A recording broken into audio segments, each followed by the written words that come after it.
मेरा नाम शीतल है। मेरी 4 साल की बेटी का मैंने स्कूल में एडमिशन करवाया। जैसे ही वो स्कूल से आई उसने मुझे देखा और कहने लगी कि मम्मी, आज मुझे पापा लेने आए थे। आज मैं 1 में नहीं आई हूँ। आज मुझे घर पापा छोड़ गए हैं। उसकी बात सुनकर मेरे पैरों तले से जमीन निकल गई। मेरी आत्मा तक कांप उठी कि मेरी बेटी ये क्या बात कह रही है, क्योंकि मेरे पति को मरे हुए तो 2 साल हो चुके थे। ठीक 2 साल पहले उनको हार्ट अटैक आया था, जिसकी वजह से उनकी मौत हो गई थी। मैंने सच का पता लगाने के लिए स्कूल के गेट पर लगा हुआ सीसीटीवी कैमरा देखा। ये देखकर मेरी आंखें फटी की फटी रह गईं कि वहां तो मेरा बचपन की वो काली परछाइयां आज भी मेरी आंखों में जिंदा है, जैसे हर नज़ारे ने मेरे दिल में दरार डाल दी हो। मैं कुछ भी नहीं भूल सकती। मुझे सब कुछ अच्छी तरह से याद है। भला गुजरा हुआ बुरा समय कोई भूल सकता है क्या? और फिर ऐसा समय जिसमें सिर्फ तकलीफ और दर्द के सिवा कुछ ना मिला हो। मेरी उम्र 15 साल थी जब मेरी माँ की मौत हो गई थी। मेरे परिवार में सिर्फ 3 लोग थे, मेरे पिताजी, मेरी माँ और मैं। मैं उन दोनों की लाडली बेटी थी। मेरी मम्मी को दूसरी संतान न हो सकी। मेरी मम्मी मेरा बहुत ख्याल रखती थी। फिर एक वक्त ऐसा आया जब अचानक उनकी तबीयत खराब हो गई और वो इस दुनिया को छोड़कर चली गई। इस दुनिया को ही नहीं बल्कि मुझे और पिताजी को भी अकेला छोड़कर चली गई थी। यह शायद मैं सिर्फ अपने आप को कहूँ कि मुझे ही अकेला छोड़कर चली गई थी, क्योंकि पिताजी ने तो उनके मरने के बाद दूसरी शादी कर ली थी। उनको उनकी साथी मिल गई थी, मगर मेरा कोई नहीं था। माँ की मौत पर पिताजी की आंखों में आंसू आए थे। शुरू शुरू में तो वो मुझे बहुत प्यार किया करते थे। सब कुछ बिल्कुल ठीक चल रहा था। मुझे अपने पास ही सुलाया करते थे, लेकिन ये समय भी जल्द ही विदा हो गया था, क्योंकि मुझे कुछ ही महीनों के बाद एक अजनबी औरत का सामना करना पड़ा था। मेरे पिताजी ने दूसरी शादी कर ली थी और ये अजनबी औरत हमारी जिंदगी में आ गई थी। मेरी नई माँ, मेरे पिताजी की दूसरी पत्नी। मेरे लिए ये सब कुछ सिर्फ नया था। मुझे अच्छी तरह से याद है जब वो पहली बार हमारे घर में दाखिल हुई थी तो उसकी आंखों में मेरे लिए कोई मोहब्बत नहीं थी, न कोई अपनापन था। जैसे मैं उसके लिए कुछ नहीं, जैसे मैं उसके लिए सिर्फ एक बोझ हूं। उसने कभी मुझे मोहब्बत की नज़र से देखा तक नहीं था। और फिर यह बात वक्त आने पर पूरी तरह से सच दिखाई देने लगी थी। पिताजी दिन ब दिन बदलते गए थे। वो जो कभी मुझसे मोहब्बत किया करते थे, दूसरी पत्नी के आने के बाद उन्होंने पूरा ध्यान अपनी पत्नी पर लगा लिया था और बेटी को तो जैसे भूल ही गए थे। उनकी नज़रें और मोहब्बत मेरे लिए कम बल्कि इस औरत के लिए ज्यादा होती थीं। मैं खामोशी से सब कुछ देखती रहती थी कि पिताजी उनके साथ हंसते थे, उनके साथ खाना खाते थे, रात को उनके कमरे में उनके साथ बैठते थे और मैं अकेली अपने कंबल में सिकुड़कर सोती रहती थी। मेरी माँ ने कभी मुझे अकेला नहीं छोड़ा था और माँ के मरने के बाद वो जगह पिताजी ने ले ली थी। लेकिन जब पिताजी की दूसरी शादी हो गई तो उन्होंने मुझे पूरी तरह से अकेला छोड़ दिया था। मेरी हर जिद, मेरी हर ख्वाहिश, मेरे हर आंसू बेमतलब हो गए थे। पिताजी की मोहब्बत अब सिर्फ इस औरत के लिए ही बची थी। जब इस औरत से मेरे पिताजी की दूसरी औलाद पैदा हुई तो मेरी हैसियत जैसे इस घर में नौकरानी किसे हो गई थी। उन्होंने 1 साल में ही बेटे को जन्म दिया था। अब मैं घर के सारे काम किया करती थी। बर्तन धोना, कपड़े धोना, झाड़ू लगाना, यहाँ तक कि खाना भी बनाना, सब कुछ मेरी ही जिम्मेदारी हो गई थी। सौतेली माँ अपने बेटे को भी मेरे हवाले कर दिया करती थी। उनके बेटे को संभालना, उसको नहलाना, रात को सारी रात जागकर उसके सारे काम करना और फिर दिन भर घर के सारे काम करना, ये सब मेरे लिए मामूली बन गया था। सौतेली माँ के चेहरे पर हमेशा एक अजीब सी मुस्कुराहट होती थी, लेकिन जब भी पिताजी घर में न होते वो मेरा जीना दुश्वार कर दिया करती थी। उसकी जुबान से निकलते हुए शब्द मेरे दिल पर तीर बनकर लगते थे।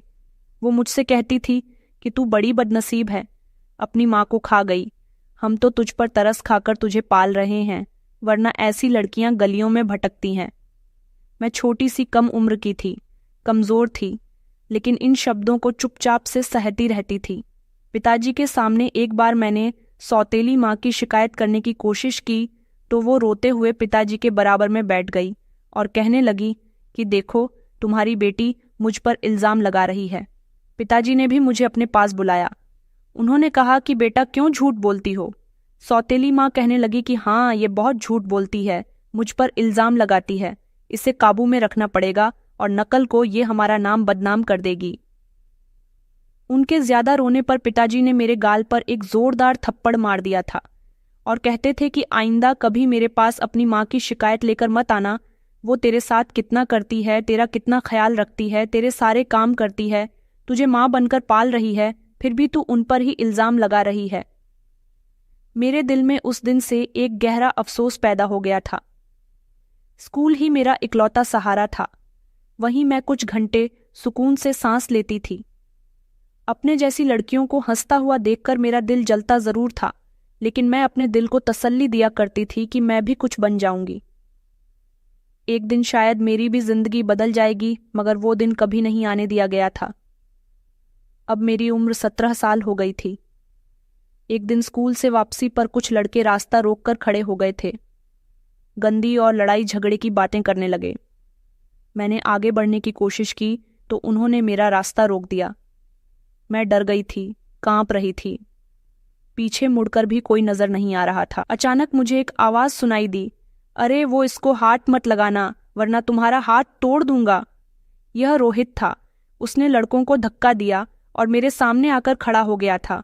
मुझे अपने पीछे छुपने का इशारा किया और फिर उन लड़कों को ऐसे भगा दिया जैसे वो कूड़े के ढेर हों। मेरी नजरें उसके ऊपर थीं। फिर जब वह मेरी तरफ पलटा तो उसकी आंखों में कुछ ऐसा था जो मेरे दिल को सुकून दे गया था। मैंने नजर झुका ली, लेकिन दिल पहली बार किसी अनजानी धड़कन को महसूस करने लगा था। उस दिन के बाद अक्सर वह स्कूल के टाइम पर मेरे रास्ते में आ जाता था। कभी दूर से मुझे हेलो कह दिया करता था तो कभी छांव में खड़ा होकर मेरी तरफ देखता था। एक दिन उसने मुझसे पूछ ही लिया कि तुम कैसी हो। वो शायद मुझसे बात करने के बहाने ढूंढ रहा था, लेकिन उसे अब बात की शुरुआत करनी ही थी तो वो कर चुका था। मैंने हिचकिचाते हुए जवाब दिया कि ठीक हूँ। वो मुस्कुराकर कहने लगा कि तुम हंसती रहा करो, हंसते हुए बहुत अच्छी लगती हो। उस दिन मैं सारा दिन आईने में खुद को देखती रही कि हंसी मुझ पर क्या वाकई बहुत अच्छी लगती है या फिर वह ऐसे ही मेरी मजाक बना रहा था। मगर वह सब कुछ एक सपना बनकर रह गया था, क्योंकि कुछ दिन बाद ही सौतेली माँ ने मुझे जगाया था और कहा था कि आज से तुम्हारा स्कूल जाना बंद हुआ। उठो, जल्दी जल्दी घर के सारे काम करो, कपड़े धो, सारे बर्तन पड़े हुए हैं उनको भी धोना है। पढ़ाई लिखाई के सपने छोड़ दो, दूसरे घर जाकर तुम्हें घरेलू काम ही करने हैं, न कि पढ़ाई करनी है। मैंने कुछ कहने की कोशिश की तो वो जोर से मुझे बालों से पकड़कर खींचते हुए किचन तक ले गई और कहने लगी कि आज शाम का खाना तुम्हें ही बनाना है। मैं रोती रही और मजबूरन मुझे घर के सारे काम करने पड़े। पिताजी जब शाम को घर आए तो कहने लगे कि आज तुम स्कूल क्यों नहीं गई थी। अभी मेरे मुंह से शब्द निकले भी नहीं थे कि मेरी सौतेली माँ ने आगे बढ़कर कहा कि तुम्हारी बेटी भाग गई थी, गलियों में पता नहीं कहाँ कहाँ घूम रही थी। मैं पकड़कर इसे घर लेकर आई हूँ। पहले तो पिताजी ने मुझे घूर कर देखा, उन्होंने मेरी कोई बात नहीं सुनी और मुझ पर हाथ छोड़ दिया। उन्होंने मेरी बात सुनी भी नहीं थी और अपनी पत्नी पर विश्वास कर लिया था। उन्होंने मेरे बाल खींचते हुए कहा कि शर्म करो, तुम मेरी बेटी हो और ऐसे काम करती फिर रही हो, शरीफ लड़कियां ऐसे नहीं निकलती। आइंदा अगर मैंने तुम्हारी कोई शिकायत सुनी तो इन बालों पर कैंची चला दूंगा। आइंदा स्कूल जाने की कोई ज़रूरत नहीं है, पढ़ाई छोड़ दो, जो कुछ है वो यही है, घर का काम करो। मैं चुपचाप बैठकर रोती रही। मेरे अंदर का हर सपना टूटकर बिखर चुका था। न मोहब्बत थी, न शिक्षा थी, न रोशनी थी, न ही घर का सुकून था। मेरे हाथों में बर्तन थे और दिल में एक बोझ जिसका वजन दिन ब दिन बढ़ता जा रहा था। और एक शाम जब मैं सब्जी लेने के लिए घर से निकली थी तो रास्ते में मुझे रोहित मिला। कहने लगा कि शीतल, तुम कहाँ हो, इन दिनों नजर नहीं आ रही हो, सब ठीक है ना। मैंने बस इतना कहा कि सब कुछ ठीक है। वो मेरी आंखों से बहते हुए आंसुओं को देखकर कुछ कहना चाहता था, लेकिन मैं पलटकर चली आई। उस दिन के बाद मैंने जीना सीख लिया था। बस वक्त का काटना कुछ समझ नहीं आता था, लेकिन रोहित मेरे लिए एक उम्मीद बन गया था। मैं मन ही मन उसके बारे में सोचकर मुस्कुराती रहती थी, उसे याद किया करती थी। वह अक्सर गली के नुक्कड़ पर मिलता था जहां से स्कूल का रास्ता शुरू होता था, और अब मैं स्कूल नहीं जाती थी तो वह मेरा इंतजार करता रहता था। एक दिन मैंने हिम्मत करके खुद वहां जाना शुरू किया। शायद दिल को यकीन दिलाना चाहती थी कि अभी भी सब कुछ खत्म नहीं हुआ। मैं अभी सांस ले सकती हूँ। वो मुझे देखकर मुस्कुरा दिया। कहने लगा कि शीतल, ये दुनिया तुम्हारे जैसी लड़कियों के लिए नहीं बनी है, लेकिन हम इस दुनिया को अपने जैसा बनाएंगे। तुम बस मेरा हाथ थाम कर रखना। और मैं सच में उसका हाथ थाम लेती थी। वक्त वो गुजरता गया और हमारी मोहब्बत को 1 साल हो गया था। रोहित की उम्र मुझसे 3 साल ज्यादा थी। वो 20 साल का था। अभी तक मेरे सौतेली माँ को पता नहीं चला था कि मैं घर के लिए अगर किसी काम से बाहर निकलती हूँ तो रोहित से भी मिलती हूँ, और हमारी यह खामोश मोहब्बत अभी तक कामयाब थी। हम दोनों कुछ न कुछ बोलते रहते थे, छोटी छोटी बातें जिसे 2 सच्चे साथी एक दूसरे से शेयर करते हैं। एक दिन उसने मेरा हाथ थाम कर कहा कि अगर तुम मुझे नहीं मिली तो शायद मैं भी वैसा हो जाऊंगा जैसा ये मोहल्ला है। मैं हंसकर कहने लगी, तो तुम मेरे जैसे बन जाओ। वो सीरियस होकर कहने लगा कि मैं तुमसे वादा करता हूं कि तुम्हें कभी अकेला नहीं छोड़ूंगा। वो मुझे पार्क ले जाता था। हम बेंच पर बैठते थे। वो मेरी उंगली अपने हाथ में लेकर पूछता था कि ये हाथ कब मेरे हाथ थामेंगे। मैं हंस दिया करती थी। हम हर मुलाकात में थोड़े थोड़े सपने बुनते थे, अपने आने वाले समय के बारे में सोचते थे। वह कहता था कि एक दिन मेरा अपना घर होगा जिसमें तुम मेरे साथ होगी। मैं हंसती रहती थी। वो कहता था कि तुम इसी तरह से उस घर में हंसती रहोगी और मैं तुम्हें देखता रहूंगा। हमारा एक छोटा सा संसार होगा जिसमें हमारे अपने बच्चे होंगे। मैं हंसती रहती और कहती, और मेरे बच्चों को पढ़ाने की जिम्मेदारी मेरी ही होगी। वो कहता कि अच्छा, तो फिर खाना मैं बना लिया करूंगा। ये सब हमारे लिए, हमारे वो सपने थे जहां दुनिया का कोई डर नहीं था, कोई जहर हम तक नहीं पहुंच सकता था। एक दिन वही हुआ जिसका मुझे हमेशा डर लगा रहता था। मैं और रोहित पार्क के कोने में बैठे हुए थे। मैंने उसके कंधे पर सर रखा हुआ था और वो मुझे किसी फिल्म के हीरो की तरह बता रहा था कि कैसे वो कोई छोटा सा बिजनेस शुरू करना चाहता है। अचानक मेरे चेहरे पर एक जोरदार चांटा पड़ा और मैंने घबराकर नजर उठाकर देखा तो वो वहीं थी, मेरी सौतेली। उसकी आंखें जैसे फोन उगल रही थीं।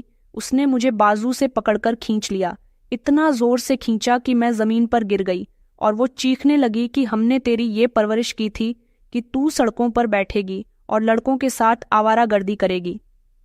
तूने हमारी इज्जत मिट्टी में मिलाकर रख दी है। दफा हो जा यहां से मनहूस।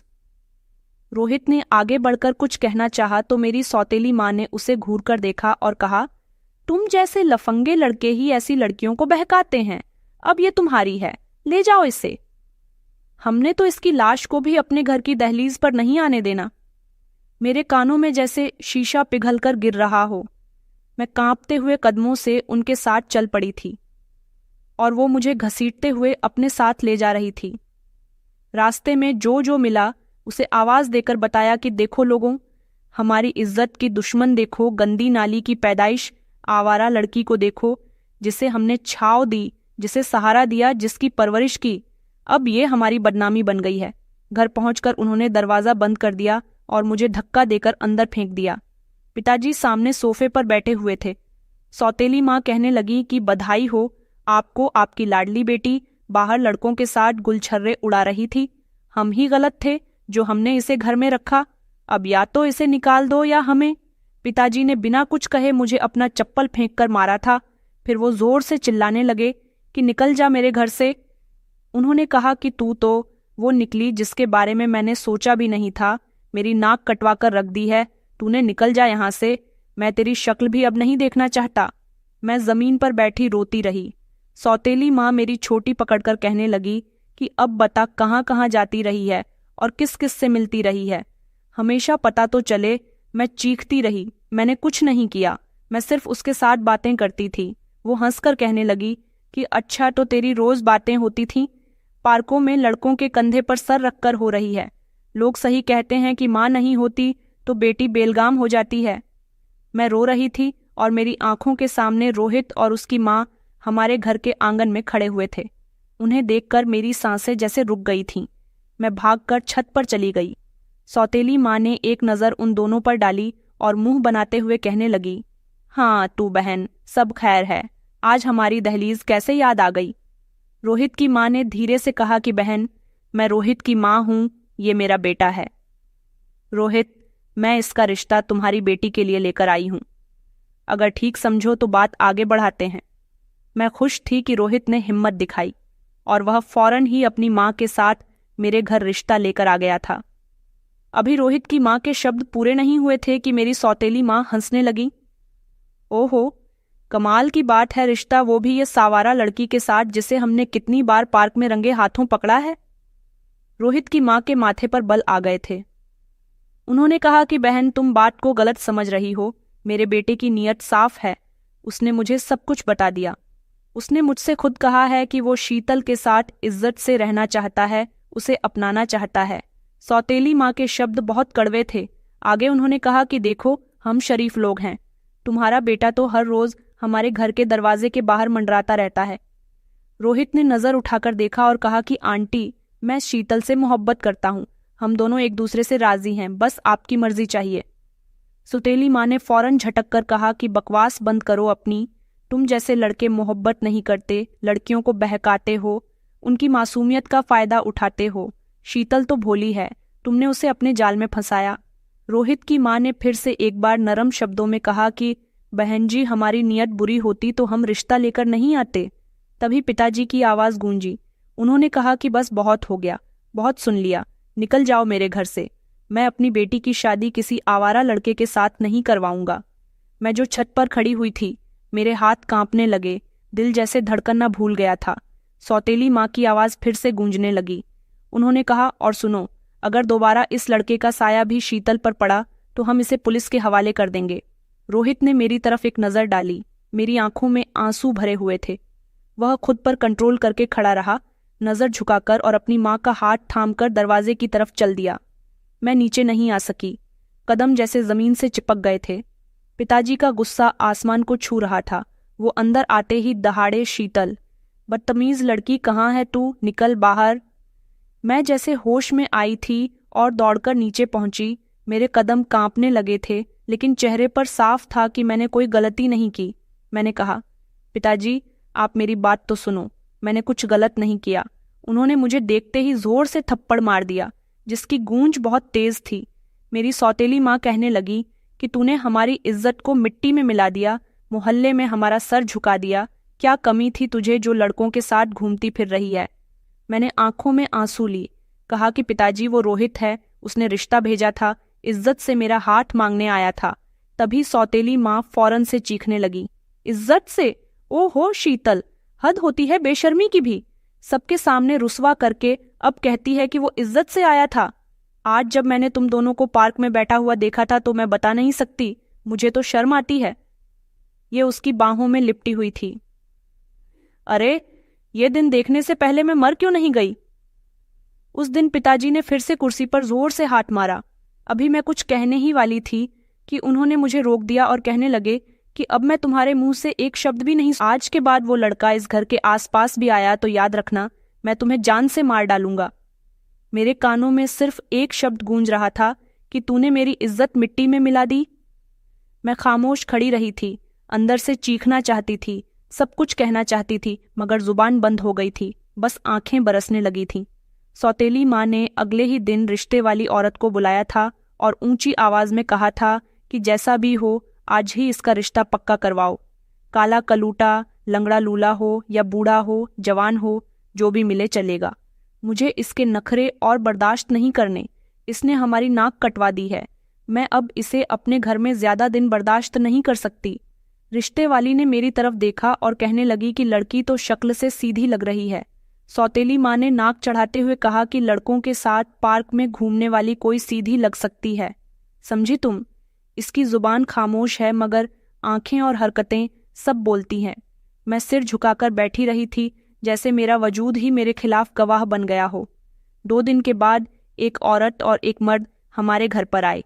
वो रजत के पड़ोसी थे। उन्होंने रजत के बारे में बताया कि वो बहुत ही शरीफ लड़का है, अनाथ है, सुलझा हुआ समझदार है, मेहनत से कमाता है और पढ़ा लिखा भी है। उसकी कोई बुरी आदत भी नहीं है, बस गरीब है, माता पिता नहीं है। अगर आप राजी हो तो शादी कल ही कर देते हैं। मेरे पिता ने एक लम्हे को मेरी तरफ देखा, फिर सौतेली माँ की तरफ, जो फौरन कहने लगी कि हमें कोई ऐतराज नहीं है, ये रिश्ता हमें कबूल है, जल्द ही शादी करवा दो। मैं कुछ बोलना चाहती थी, मगर आवाज गले में फंस गई थी। मैं कमरे में गई, दरवाज़ा बंद कर लिया। और ये खाली कागज पेन उठाया। दिल से कागज पर शब्द बहने लगे। रोहित, आज मैं बस आखिरी बार खत देकर जा रही हूँ। मुझे माफ कर देना अगर मेरी खामोशी ने कभी तुम्हें तकलीफ दी हो तो। मैं तुम्हारे साथ जिंदगी गुजारना चाहती थी, सपने भी देखे थे, पर जिंदगी सपनों से नहीं सच्चाइयों से बनती है। और मेरी सच्चाई ये है कि मैं अब किसी और की होने जा रही हूँ। तुम बहुत अच्छे हो, बेहतर हो, लेकिन मेरी किस्मत में तो जख्म ही लिखे हैं। मेरे लिए प्रार्थना करना कि जिस इंसान के साथ मेरा नाम जुड़ने जा रहा है वो मुझे इज्जत दे। बाकी मैं तुम्हारे लिए हमेशा प्रार्थना करती रहूंगी। तुम्हारी शीतल। मैंने खत को फोल्ड किया और अपनी पड़ोसन की बेटी रश्मि से कह दिया कि वो किसी भी तरह ये खत रोहित तक पहुंचा दे। शादी की रात मेरी आंखें इतनी रो चुकी थीं कि अब आंसू भी थक चुके थे। सिंपल से कपड़े पहने कमरे में नजर आया। मैं नजर झुकाकर बैठी हुई थी। वो आकर एक कोने में बैठ गया। कुछ लम्हे के बाद कहने लगा कि मुझे पता है आपका दिल कहीं और लगा हुआ था, ये शायद अभी भी उसी का है। मैं जबरदस्ती किसी के दिल पर कब्जा नहीं करना चाहता। मैं थोड़ी देर खामोश रही, फिर कहा कि रजत, मैं तुम्हें दिल से कबूल कर चुकी हूँ, बस थोड़ा समय दो। इतना समय जितना मैं अपने जख्मों को मरहम लगा सकूं। मुझे तुमसे कोई शिकायत नहीं है, ना ही कोई गिला है। बस मेरे टूटे हुए वजूद को संभालने में थोड़ा सब्र चाहिए। उसने धीरे से कहा कि मुझे कोई जल्दी नहीं है। तुम मेरा भाग्य हो और मैं अपने भाग्य पर सब्र करना जानता हूँ। मैंने पहली बार किसी मर्द की आंखों में अपने लिए मोहब्बत और इज्जत देखी थी। उसकी आंखों में ना हवस थी, ना दावे थे, सिर्फ एक खामोशी से भरा हुआ भरोसा था, जैसे वह कह रहा हो कि मैं इंतजार करूंगा शीतल, जितना चाहो, जितनी बार चाहो। मैं तुम्हारी हाँ के बिना कोई भी दावा नहीं करूंगा। वह लम्हा था जब पहली बार मैंने सोचा कि ऊपर वाले का हर फैसला हमारे ही किसी न किसी फायदे के लिए होता है। शुरू के दिनों में मैं सिर्फ खामोश रहती थी और वह अपनी हद में रहता था और मैं अपनी हद में, लेकिन हर दिन एक नया पहलू लेकर आता था। रजत की नरमी, उसके शब्दों का सुकून और मेरी बातों को बिना किसी सवाल के सुन लेना, सब कुछ धीरे धीरे मेरे दिल में उतरने लगा था।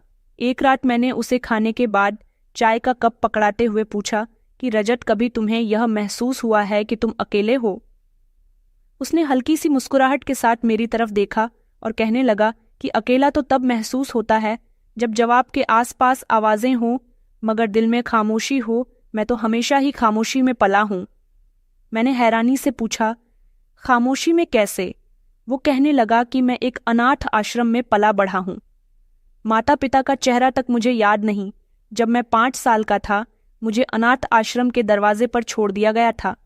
ये नाम रजत भी मुझे अनाथ आश्रम वालों ने ही दिया था। मैंने हैरान नजरों से उसकी तरफ देखा, जैसे किसी ने मेरे दिल को चीर कर रख दिया हो। मैंने धीरे से कहा कि तुमने कभी तलाश नहीं की, कभी ख्वाहिश नहीं की जानने की कि तुम्हारे माता पिता कौन थे? उसने एक लम्हे को चुप रहकर कहा कि मैं बहुत छोटा था। जब मुझे होश आया तो इतना वक्त गुजर चुका था कि कुछ पता ही नहीं चल सका। ख्वाहिश की जगह हकीकत ने ले ली थी और हकीकत ये थी कि कोई नहीं था जो मुझे अपना कहे। मेरे हाथ में चाय का कप कांपने लगा।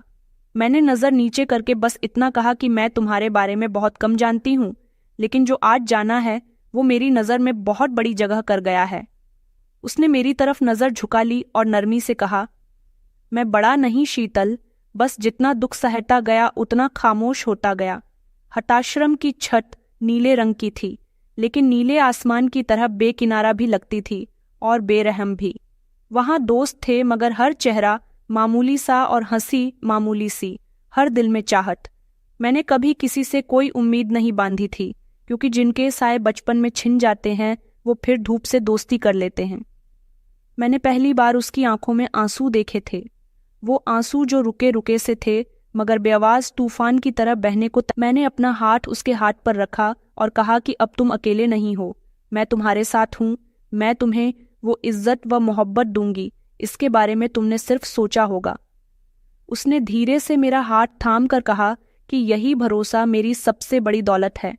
शीतल, मुझे तुमसे कोई शिकायत नहीं है, मैं तुम्हें मजबूर नहीं करूंगा। तुम मेरे बीते हुए समय का बोझ उठाओ, लेकिन अगर तुम मेरा हाल संवारना चाहो तो मुझे जीने का हुनर आ जाएगा। मैंने नज़र झुकाई और कहा कि मोहब्बत वक्त से नहीं होती, एहसास से होती है। तुमने मेरी इज्जत रखी, मेरे दुख को शब्दों के बिना समझ लिया। इसके बाद दिल का झुकना कुदरती था।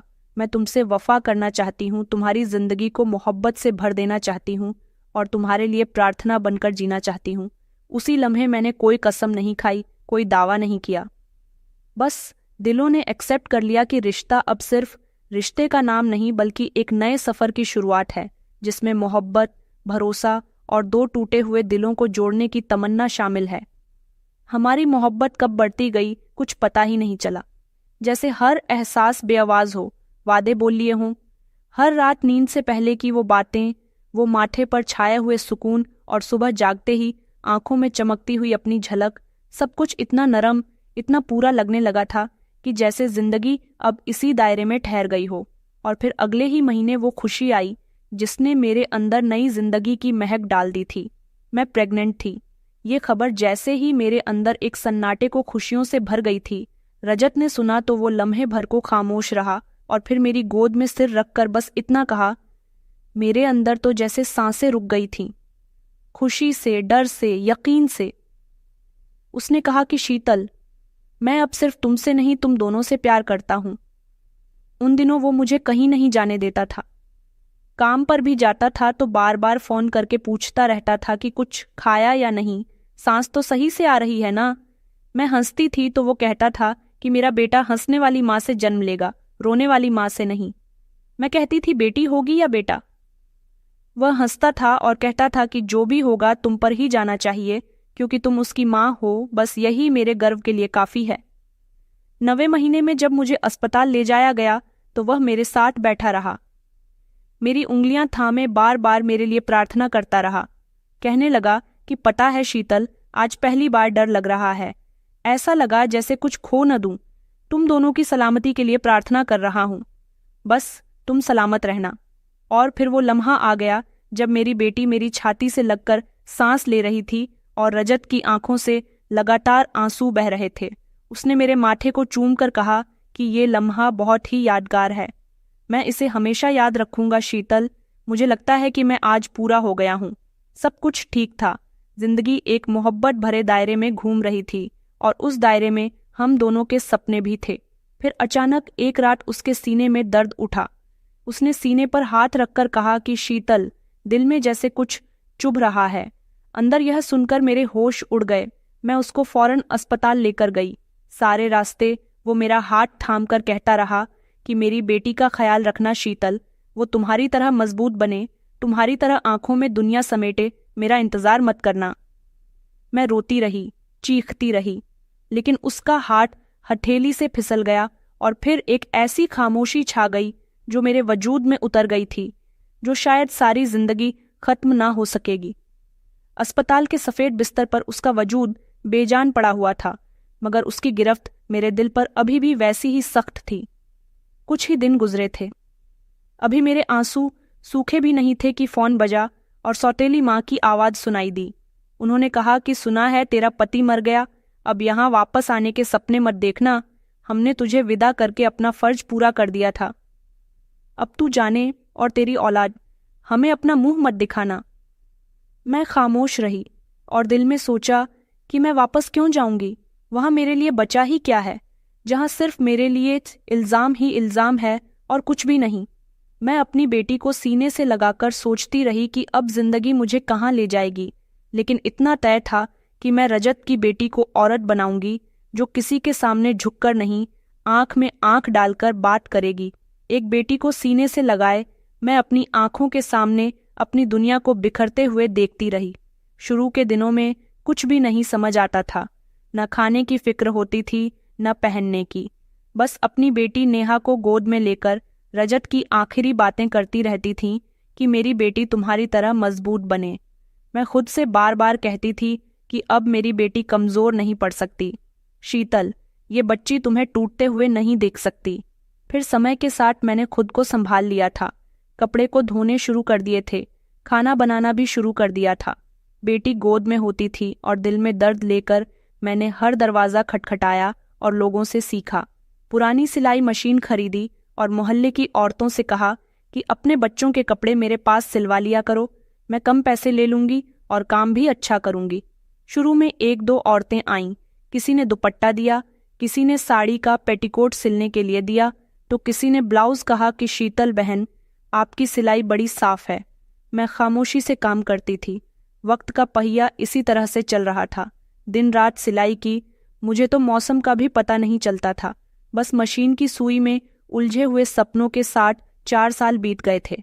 नेहा 4 साल की हो गई थी। मैंने दिल मजबूत करके उसका एडमिशन करीब के ही स्कूल में करवा दिया था। एडमिशन फॉर्म भरते हुए नाम लिखा तो हाथ कांप गए। पिता की जगह पर नाम लिखते हुए आंखों के सामने आखिरी नजारा घूम गया। उसका कांपता हुआ हाथ और वो आखिरी शब्द कि मेरी बेटी तुम्हारी तरह मजबूत बनेगी। मैंने आंसू पोंछे, फॉर्म जमा किया और नेहा का छोटा सा हाथ पकड़कर उसे स्कूल के गेट पर खड़ा कर दिया था।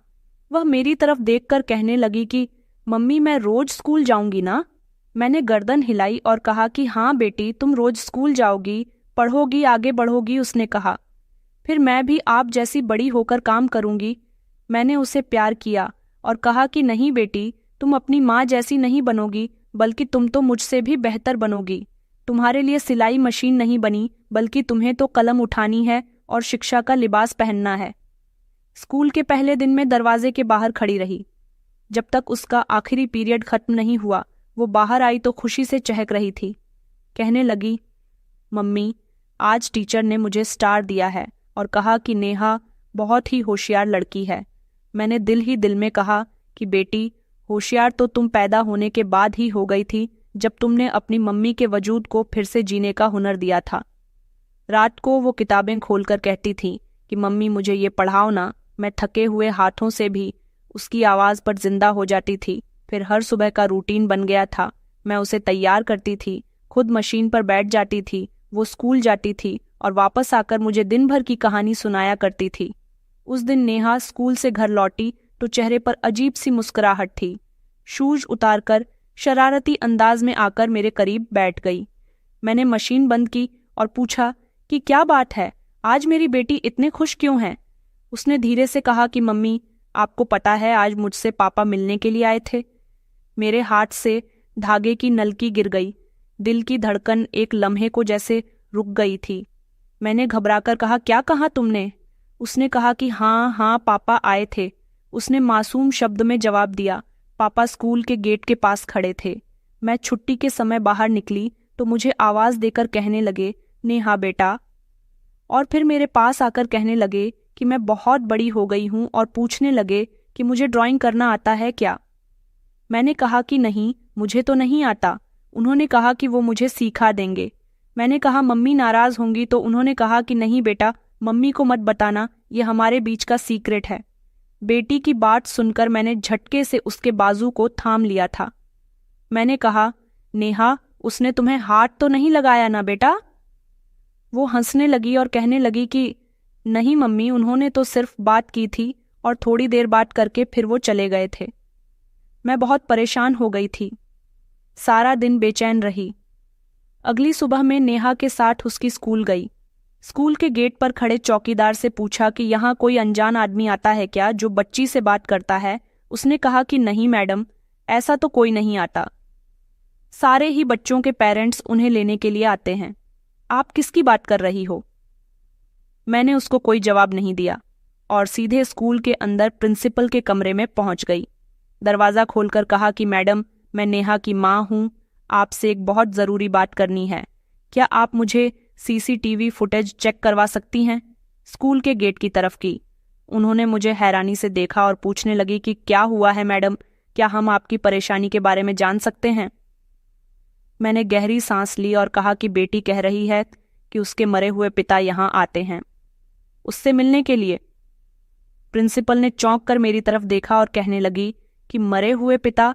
मैंने कहा कि जी, मेरे पति की मौत 4 साल पहले हो गई है और अगर कोई अजनबी उसे बेटी कहकर पुकार रहा है तो मैं जानना चाहती हूँ कि वह कौन है। मेरे लिए मुश्किल हो रहा है ये जानना कि पता नहीं वो कौन अनजान इंसान है जो मेरी बेटी के पीछे पड़ा हुआ है। कहीं ऐसा ना हो कि कोई किडनैपर हो। उन्होंने कहा कि ठीक है मैडम, हम आपकी मदद करेंगे। उन्होंने स्टाफ को बुलाया और कल की सीसीटीवी फुटेज निकलवाई। जैसे ही वो वीडियो चली, नेहा गेट से निकलती हुई नजर आई। और फिर कैमरे के कोने में एक मर्द का वजूद उभरा। जैसे ही मैंने उसकी शक्ल देखी, मेरी सांसें रुक गईं, मेरी आंखें फटी की फटी रह गईं। वो कोई और नहीं बल्कि रोहित था। वही चेहरा, वही नज़र, उसके अंदर बिल्कुल भी बदलाव नहीं आया था। वो झुककर मेरी बेटी नेहा की तरफ देखकर उसे कुछ कह रहा था, फिर हंसने लगा और हाथ से कुछ इशारा किया। नेहा मुस्कुराकर आगे बढ़ी। वो गर्दन झुकाकर उसकी तरफ झुका और फिर 2 कदम पीछे होकर चला गया। अगले दिन मैं स्कूल के बाहर छुट्टी के टाइम से पहले पहुंच गई। मैं गेट के पीछे दीवार के साए में खड़ी हो गई थी। जैसे ही छुट्टी का समय हुआ, बच्चे निकलने लगे और फिर वो आया, गेट से कुछ दूरी पर खड़ा हो गया और नेहा जैसे ही गेट से निकली उसके करीब होने लगा। उसने नेहा से कहा कि नेहा बेटा, एक लम्हे के लिए मेरी बेटी रुक गई थी मगर फिर आगे बढ़ गई। वो मेरी मौजूदगी से बेखबर था। मैंने ऊंची आवाज में कहा, क्या सिखाओगे मेरी बेटी को झूठ बोलना? उसने चौंक कर पलटकर मेरी तरफ देखा। उसकी आंखें हैरानी से फैल गईं और कहने लगा, शीतल तुम? मैं उसके बिल्कुल करीब जा पहुंची थी। नेहा मेरी आवाज सुनकर डर गई। मैंने रोहित से अपनी बेटी को दूर रखने की पूरी कोशिश की थी, मगर नेहा की जिद और उसकी रिक्वेस्ट, रोहित का बार बार स्कूल के बाहर आना मुझे धीरे धीरे थकाने लगा था। मैंने एक दिन खुद से कहा कि अगर ये इंसान मेरी बेटी से मिलना चाहता है तो देख लेते हैं कि कब तक मिलेगा और कितनी देर में खुद ही थक जाएगा। उस दिन तो मैं उसे बिना कुछ कहे अपनी बेटी को जबरदस्ती घर लेकर आ गई थी, लेकिन मेरी बेटी लगातार उसे बाद में मिलती रही। लेकिन रोहित थकता नहीं था।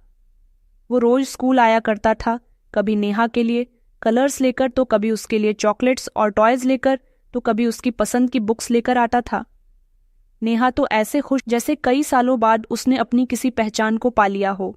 मैंने महसूस किया कि वो मेरी बेटी को संभालना जानता है।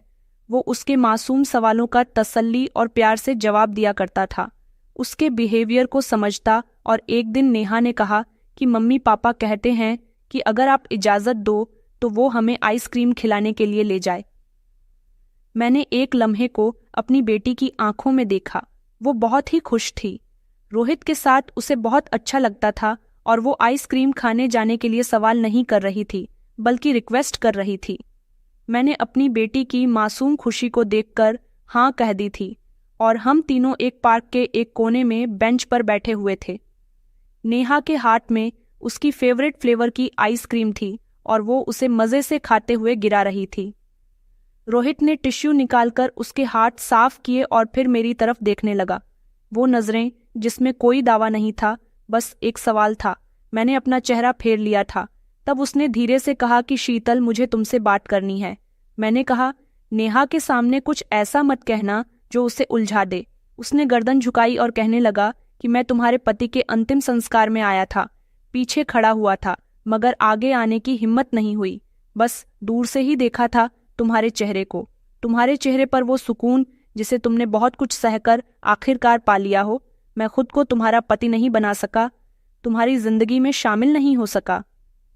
मैंने चौंक कर रोहित की तरफ देखा।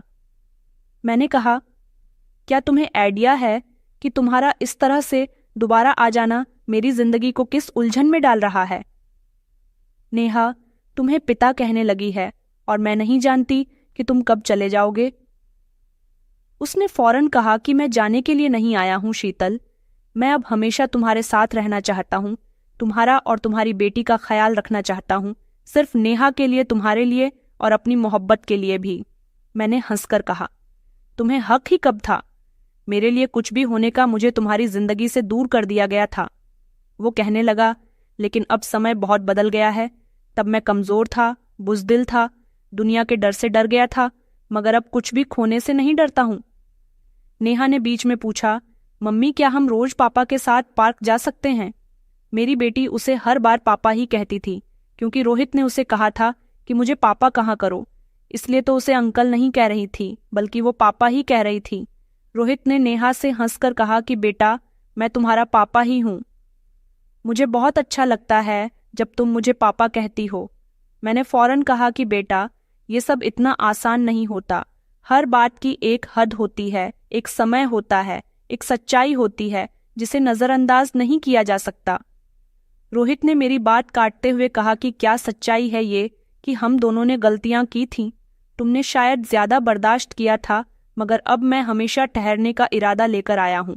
मैंने नाराज होते हुए अंदाज से कहा कि इरादे सिर्फ शब्दों के नहीं होते, उनके साथ बीते हुए समय का बोझ भी होता है, जिसे उठाना हर किसी के बस की बात नहीं। वह कहने लगा कि अगर तुम मेरा साथ दोगी तो मेरे लिए सब कुछ आसान हो जाएगा और सब कुछ मुमकिन होगा। मैंने नेहा की तरफ देखा, जो अब बेंच के पीछे कुछ तलाश कर रही थी, और कहा, मेरी शर्त सिर्फ एक है। अगर तुम नेहा की जिंदगी से दोबारा वापस गए तो मैं तुम्हें कभी माफ नहीं करूंगी। मैं बार बार खुद से नजर चुरा रही थी। आईने में अपना चेहरा देखने की हिम्मत नहीं होती थी। रोहित की हर बात, हर व्यवहार, हर ख्याल मुझे एक तरफ खींचता था और मेरा ज़मीर मुझे दूसरी तरफ। मैंने एक दिन खुद से सवाल किया, क्या ये सब गलत है? और अगले ही लम्हे जवाब दिया कि हाँ, शायद गलत है, क्योंकि मैं अब भी किसी और की विधवा हूँ, और जिस इंसान की पत्नी थी वो अब ऊपर जा चुका है, लेकिन उसके नाम से जुड़ी हुई मेरी वफादारी अभी भी जिंदा है। मगर रोहित की मौजूदगी जैसे दिन ब दिन उसकी वफादारी की सांसें छीन रही थीं। वो मेरे अंदर एक नरमी घोल रहा था जो मैं बरसों से महसूस नहीं कर पाई थी। वो रोज शाम को दरवाज़ा खटखटाता और कहता कि शीतल, नेहा को बाहर लेकर आओ, कहीं घूमने चलते हैं, और मैं इस बहाने उसके साथ चल पड़ती थी। एक दिन मैंने कहा कि तुम्हें मुझसे हमदर्दी है या फिर कुछ और? वह सीरियस होकर कहने लगा कि शीतल, हमदर्दी किसी बच्चे से की जाती है। मैं तुम्हारे पास रहना चाहता हूँ, तुम्हारे साथ रहना चाहता हूँ, हर दिन, हर लम्हा। मैंने सख्ती से कहा कि ये सब आसान नहीं है। रोहित, मैं हर रोज अपने मरे हुए पति की आत्मा की शांति के लिए प्रार्थना करती हूँ और शाम को तुम्हारे साथ बैठकर चाय पीती हूँ, तो तुम क्या समझते हो कि ये सब मेरे लिए मामूली बात है? वो कहने लगा। तो क्या तुम ये सब मजबूरी में कर रही हो? मैं खामोश हो गई। उसने मेरे हाथ की तरफ इशारा किया और कहने लगा, ये हाथ मैंने नहीं पकड़ा था, मगर हर बार तुमने खुद बढ़ा कर दिया था। शीतल, तुम्हें खुद से लड़ने की जरूरत नहीं है, मैं तुम्हें मजबूर नहीं कर रहा। उस रात मुझे सारी रात नींद नहीं आई थी, बस मैं इधर से उधर करवटें लेती रही। मेरे पति की यादें, उनकी बातें, उनके साथ गुजारा हुआ एक एक लम्हा जैसे किसी फिल्म की तरह मेरी आंखों के इर्द गिर्द घूमता रहा था। साथ साथ रोहित की मौजूदगी, उसकी बातें, उसकी खामोशी, उसका मदद करना, मेरी बेटी को प्यार करना, उससे जुड़ी मुस्कुराहट, सब कुछ इस फिल्म का हिस्सा बन गया था। सुबह मैंने खिड़की के बाहर देखते हुए खुद से कहा, क्या मैं सच में कोई बहुत बड़ा पाप कर रही हूं कि अपनी जिंदगी को दोबारा जीने का हक मुझसे छीन चुका है? नेहा मेरे पास आई, मेरे गले से लग गई और कहने लगी कि मम्मी पापा ने कहा है कि वो आज हमारे साथ खाना खाएंगे। आप भी एक बार उनसे कह दो ना कि आप भी यही चाहती हो कि वो हमारे साथ रहा। मैंने उसका चेहरा देखा, आंखों में खुशी थी जो बरसों से नजर नहीं आई थी, मगर दिल में एक उलझन थी जो चीख रही थी कि मैं गलत कर रही हूँ। मैंने उसे गोद में उठाया और कहा कि बेटी, अगर किसी की खुशी में किसी का दुख छुपा हुआ हो तो क्या वो खुशी सच्ची होती है? वो कहने लगी कि मम्मी, अगर किसी का दुख बांटने से 3 लोगों की खुशी वापस आ जाए तो वो सच होता है ना? मम्मी, मैंने उसको प्यार किया और दिल में एक गहरी सांस ली। रोहित आया तो मैंने उसे देखा। वो कुछ बोलने ही वाला था कि मैंने कहा कि कभी कभी दिल के दरवाजे पर बैठा कोई मुसाफिर सिर्फ इसलिए लौटा दिया जाता है कि हम समझते हैं कि वो मेहमान है, हालांकि वो वहीं रहने आया था। वो कहने लगा, और अगर वही मेहमान दरवाजा खटखटाए बिना बस बैठा रहे तो मैंने कहा, तो शायद उसके दिल की बेइज्जती होती है। वो मुस्कुराकर कहने लगा कि शीतल, क्या मैं अंदर आ सकता हूँ? मैंने कुछ लम्हे के लिए सोचा, फिर कहा कि अब शायद देर हो गई है, क्योंकि तुम अंदर आ चुके हो, बस मुझे एक्सेप्ट करने में वक्त लग रहा है। उसने कोई जवाब नहीं दिया, सिर्फ वहीं पर बैठ गया, जैसे अब कहीं नहीं जाना हो। मैंने दिल में अपने पति की आत्मा से कहा कि मैंने तुम्हारा हक अदा कर दिया है, शायद अब मुझे अपना हक लेना है, जीने का, मुस्कुराने का, और अब वो सब महसूस करने का जो सालों से दबा दिया गया था। रोहित बहुत ही अच्छा इंसान था, उसने अपना कारोबार भी बहुत अच्छा कर लिया था, मगर आज वो कुछ अलग लग रहा था। दोपहर को जब वह वापस आया तो मैंने कहा, कहाँ थे इतनी देर तक? उसने नज़र झुकाकर कहा कि पंडित जी से बात करने के लिए गया था। मैंने हैरानी से पूछा कि किस बारे में। उसने कुछ लम्हे खामोशी रखी, फिर कहने लगा कि पूछने गया था कि विधवा लड़की से शादी करना कैसा है। मेरे हाथ कांपने लगे। मैंने नज़र चुराई और कहा कि पंडित जी ने क्या कहा। उसने धीरे से कहा कि उन्होंने कहा है कि ये तो बहुत ही अच्छी बात है। अगर तुम किसी बेसहारा को सहारा देना चाहते हो तो तुमसे ज्यादा पुण्य का काम शायद इस दुनिया में किसी ने नहीं किया होगा। विधवा या कुंवारी लड़की अगर अकेली हो तो उसकी हिफाजत, उसका साथ, उसको सहारा देना शादी से बेहतर तरीका और कोई हो ही नहीं सकता। मैं कुछ देर खामोश रही, कुछ नहीं बोल सकी। दिल में एक अजीब सी बेचैनी थी, जैसे बरसों बाद कोई दरवाजा खुलने जा रहा हो। नेहा इस समय बाहर आंगन में खेल रही थी। फिर वो अचानक आकर मेरे गले से लिपट गई। कहने लगी कि मम्मी, आपको पता है मैंने प्रार्थना की थी कि भगवान जी मुझे मेरे पापा वापस दे दो। मैंने उसके बाल सहलाए। वो कहने लगी कि रात को चुपके से मैंने भगवान जी से कहा था कि मेरे पापा को मुझे वापस दे दो, क्योंकि आप हर समय अकेली रहती हो। सारे काम भी आपको ही करने पड़ते हैं, लेकिन अगर आपके साथ पापा का साथ हो तो सब आसान हो जाएगा। मेरी आंखों से आंसू निकलने लगे थे। रोहित ने दरवाजे की चौखट पर खड़े होकर कहा कि नेहा, अगर तुम्हारी मम्मी इजाजत दे तो क्या मैं सच में तुम्हारा पापा बन सकता हूं? नेहा ने फौरन कहा, अगर मम्मी हाँ कर देंगी तो मैं रोज प्रार्थना करूंगी कि आप कभी नहीं जाएं, मुझे छोड़कर। रोहित ने मेरी बेटी से वादा किया था और कसम खाकर कहा था कि मैं कभी तुम लोगों को छोड़कर कहीं नहीं जाऊंगा, हमेशा तुम्हारे साथ रहूंगा। मैंने भी धीरे से दिल ही दिल में कहा कि काश ऐसा ही हो। ऊपर वाला तो दिलों के अंदर छुपी हुई प्रार्थनाओं को भी सुन लेता है। शायद आज वो दिन है। अगले दिन मैंने और रोहित ने मंदिर में जाकर शादी कर ली थी। शादी बहुत ही खामोशी से और सिंपल तरीके से हुई थी। रोहित ने अग्नि को साक्षी मानकर मुझसे वादा किया था कि मैं अपनी पत्नी और बेटी की सारी जिंदगी हिफाजत करूंगा, सारी जिंदगी मोहब्बत और प्यार दूंगा। मेरे दिल ने एक बार कहा कि मैं भी ऐसा ही करूंगी। जिंदगी की नई शुरुआत हो चुकी थी और खुश होकर मेरी बेटी तालियां बजा रही थी कि हमारे पापा हमारी जिंदगी में वापस आ गए, और कहने लगी कि अब मुझे हर रोज प्रार्थना करनी पड़ेगी कि मेरे पापा कहीं नहीं जाएं। रोहित ने झुककर उसे गोद में उठा लिया और कहा कि तुम्हारी प्रार्थना हर दिन कबूल होगी। बेटा, अब हम तीनों एक साथ रहेंगे। मैंने उसी लम्हे पहली बार महसूस किया था कि शायद जिंदगी ने मेरा हाथ दोबारा थाम लिया है, इस बार मजबूती से, सलामती से और खुशबू से भरे भरोसे के साथ। और मेरे दिल में जो पाप का एहसास था वो कहीं पीछे रह गया। मुझे लगता था कि मैं अपने पति के साथ बेवफाई कर रही हूँ, लेकिन मेरी बेटी की खुशी भी इसमें ही थी। रोहित मुझे और मेरी बेटी को अपने साथ अपने घर ले गया था। हम वहाँ खुशी खुशी जिंदगी गुजार रहे हैं। मेरी बेटी पूरी जिंदगी में इतनी खुश नहीं रही जितना रोहित के साथ रहती है। उसे पिता का नाम और पिता का साथ चाहिए था, जो उसे रोहित से मिला। तो दोस्तों, हमारी कहानी कैसी लगी कमेंट में ज़रूर बताएं। वीडियो अच्छी लगी तो इसे लाइक करें और हमारे चैनल को सब्सक्राइब करना ना भूलें। धन्यवाद।